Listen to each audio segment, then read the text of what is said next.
ఊరికెందుకు? అనుకోకుండా మా మనవరాలు పెళ్లి కుదిరింది బాబు. నా జీతంలోంచి తమరేమన్నా డబ్బు సాయం చేస్తారేమోనని. దా కూర్చో ముత్యాలు. పర్లేదు బాబు.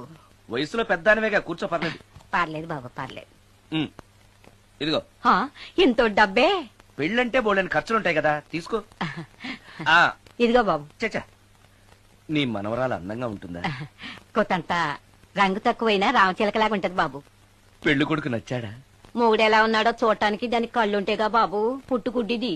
అయ్యో, ఈ విషయం నాకు ముందే తెలుసున్నట్టయితే నీ మనవరాలు నేనే పెళ్లి చేసుకునేవాడినే. పనోళ్ళని గుడ్డోళ్ళని చేసుకునే కర్మ మీకేం పట్టింది బాబు? మరి నన్నెవరో పెళ్లి చేసుకోవడానికి ఒప్పుకోవట్లేదే. అదే గుడ్డిదైతే నేను అందంగా లేకపోయినా దానికి కనిపించదు. ఎవరయ్యా నువ్వు అందంగా లేవని చెప్పింది? మీ అమ్మే బతుకుంటే నీ అందం గురించి చెప్పేది. అందంగా ఉండాల్సింది మొహం కాదు బాబు, మనసు అందంగా ఉండాలి, మాట అందంగా ఉండాలి, నడత అందంగా ఉండాలి. మనిషికి చదువు, సంస్కారం, జాలి, దయ ఇవన్నీ అందాలే. ఇన్ని అందాలున్న నువ్వు అందగాడివే బాబు.